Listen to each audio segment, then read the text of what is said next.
If you walk into a listing presentation and get the pricing conversation wrong, it doesn't matter how polished you are.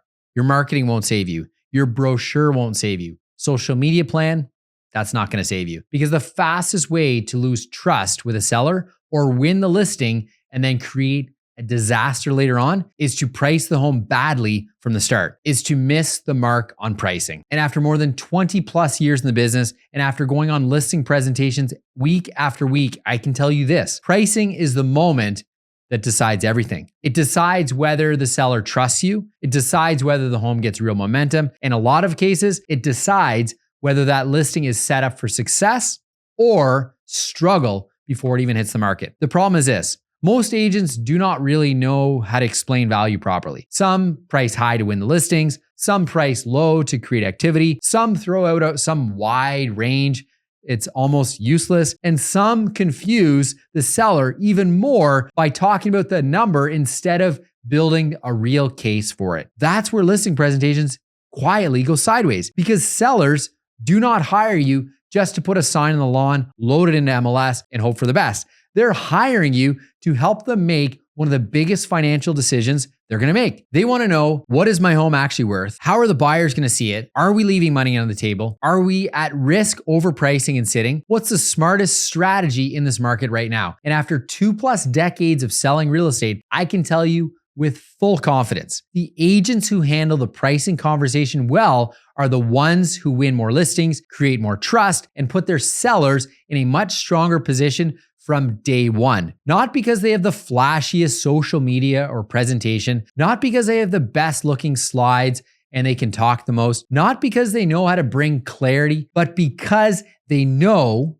how to bring clarity to the part that matters the most. That's exactly how I have approached it. This is not theory for me. This is not something I read in a sales book. This is not some real version of a listing presentation that sounds good on paper. This is exactly how I do it. This is how I think about pricing. This is how I frame value. This is how I walk a seller through the logic. And this is how I position the conversation. So you're not pricing based on emotion, wishful thinking, or what the seller needs to get, but based on how the market is actually going to respond. Because the market doesn't care what you wish the price was. The market cares what the buyers think. It cares about recent comparable sales. It cares about current competition. It cares about condition, layout, location, timing, price band. That's what matters. And in my experience, going on multiple listing presentations every week for 24 years, this is where a lot of agents lose control of the room. They start talking too broadly. They get vague about the number. They try not to offend the seller, or they overpromise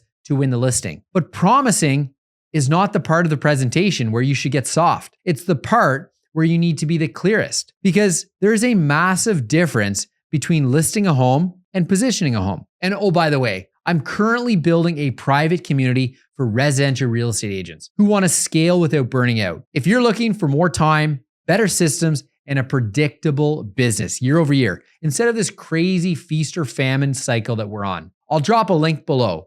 No pressure, just something I'm building for agents who want to work smarter, not longer. All right, back to the good stuff. A home can be listed at any number, but it only gets sold efficiently when it's positioned correctly.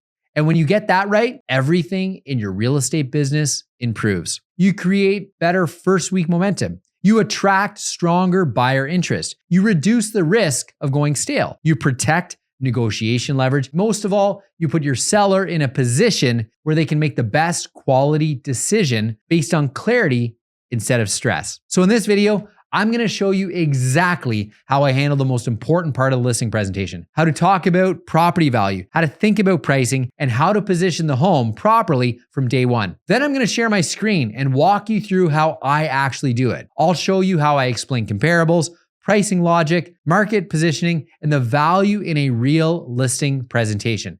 And then once that's done, I'll come back and wrap it all up. So in this video, I'm going to show you the exact point of my listing presentation when I talk about price. So my listing presentation, I think it's like 18 pages long, but this one page that I'm going to show you, I spend 60% of my listing presentation on this one page. So I'm going to do a screen share. I'm going to show you exactly the diagrams I use and the rationale and the talk track that I go through when I explain in live time to a client. And after that, I'm gonna come back and wrap this up with a few final thoughts on what sellers and frankly, what agents need to understand about pricing in today's market. Because after 24 years of doing this, I can tell you, if you get the pricing conversation right, everything gets easier. If you get it wrong, like a lot of agents do, everything gets more difficult and you question why you even got in the business. Let's get into it. All right, so this is my listing presentation. You'll see here, 15 slides at the end. So slides as we go. I'm not gonna go through every slide with you. I'll have those for other videos, or if you're ever curious and you'd like a copy of mine, just reach out, I'd be happy to share. But for the interest of this video, we're talking about pricing and just how important pricing is. So I go through all of my slides. So I have like my intro slide, table of contents, then we get into it. This is the slide here though, where I spend 60% of the entire time in the appointment with the seller. I'm talking about pricing.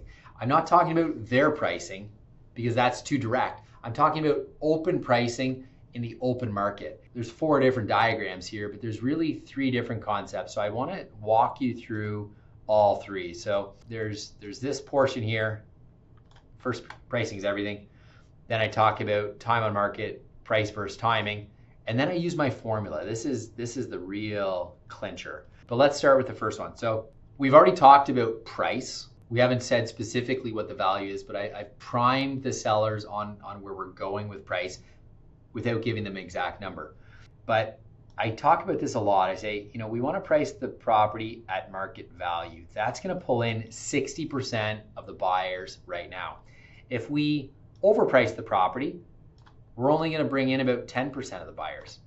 And if we undercut the property and we list, 15% below the market, we're going to have a stampede of people lined up. This was like COVID pricing.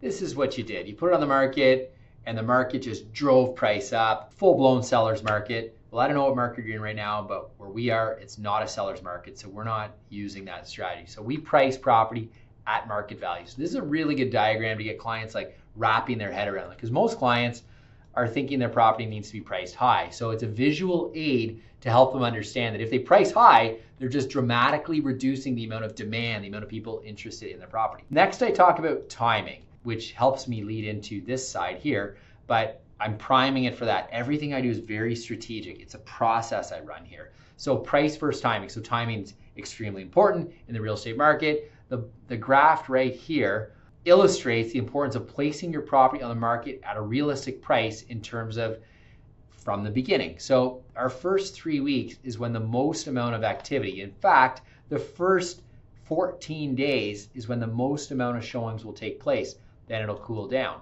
So then I start to play both of these off each other. And I talk about, Mr. and Miss Seller, if you want to price up here, that's okay, but we might have this happening and then your property doesn't sell, and then we have to list it again, so then you'll have another little bump, and then if you miss it again, then you'll have another little bump. So every time you do that, the actual amount of activity shrinks, but our most amount of bang for our buck is on the first 0 to 3 weeks on the market. So that's it's kind of a primer for the final, and this is what I call kind of like my takedown in my listing presentation. This is just pure gold. So I have a formula with every seller. It's not like, let's just put it on the market, cross our fingers and toes and hope it sells. Absolutely not.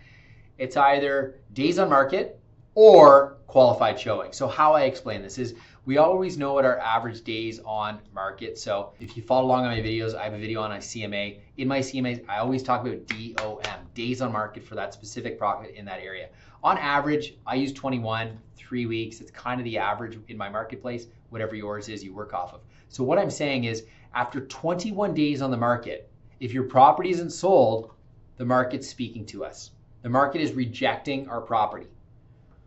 Or if we've had 12 qualified showings, so 12 qualified buyers, so 1 set of buyer, 2 set of buyer, 3 set of buyer, 4 set of buyer, and on, and we've had 12 different sets of buyers have come through the home, and all of them have not made an offer. All of them have rejected the property. That's enough data to confirm that the market's speaking to you. So When I list a property, my goal is to not do price reductions. My goal is to educate my sellers on where we need to be so we don't have to have that conversation. But there's no crystal ball. If there was a crystal ball, I would not be a residential realtor. I'd be in Vegas or picking lottery numbers. But there's no crystal ball. So I have a formula, and I would encourage you to scrape it right now and use it in your listing presentation. 21 days or 12 days, 21 days on the market or 12 qualified showings, whichever comes first. If we have not sold the property, the market's speaking to us. Now, I explain this before we're even on the market, before emotions are running high, before feedback comes in. So I've already anchored my sellers on this formula and theory. So when we're on the market and we're getting close to 21 days, and in my weekly updates, I'm reminding them, our average days on market, we're coming up to this, or hey guys, we've had 8 showings. We haven't hit the 12 yet, but so when we get to this day or we get to this amount of qualified showings, it's no shock or surprise, and it makes it that much easier for that conversation if and when a reduction has to happen. So if you'd like a copy of this, I'm not going to put it out in the wild as a PDF, but just shoot me a DM and I would be happy to send you over a version of this that you can edit on your own. Just send me DM, email, text, whatever works for you. But this right here will absolutely transform your listing presentation. So hopefully that gave you a much clearer picture on the most important part of the listing presentation, the pricing conversation. That's it, because if you can nail the pricing, everything else flows. And after 2.5 decades of selling real estate, and majority of my business has been on the listing side and sitting at kitchen tables and walking into listing presentations every single week, I can tell you this: pricing is the hinge point. It's the part of the conversation that affects everything else. The level of interest, the quality of showings, the feedback you get, the leverage you have, the speed of the sale, and in many cases, the final result the seller walks away with. That's why I never treat pricing just like another slide in a presentation. It's not a small section to get through quickly. As I shared, 60% of my listing presentation is on that one page. It's the core of the strategy. And it's the reason why I wanted to make this video, because I think too many sellers and too many agents honestly misunderstand what good pricing really is. Good pricing is not about picking a number that sounds great. It's not about inflating the price to make the seller feel good in the moment. It's not about underpricing just to stir up activity. And it's definitely not about building the whole strategy around emotion. Good pricing, well, it's about market positioning. It's about understanding how the buyers are likely to see the home. It's about understanding the competition. It's about knowing what evidence matters and what noise to ignore. And it's about creating a plan that gives the home the best possible launch in the open market. That is what I focus on when I sit down with sellers. And again, this is not just a concept. This is exactly how I do it. This is how I've approached listing presentation year over year of doing them. And this is how I guide sellers through the pricing conversation. This is why I believe so strongly that the pricing section is the most important part of the whole presentation. Because once the home goes live, the next challenge is not just whether the price was right. The next challenge is whether the seller feels informed, supported, and confident while the property is on the market. Because this is where a lot of agents start strong and then they lose trust. Not necessarily because the strategy was wrong, but because the communication gets weak once the listing is live. They don't know what to do. And that's exactly why you need to watch my next video right here. Weekly progress updates for my sellers. I'm going to show you exactly how I keep my sellers informed week over week. Check it out right now.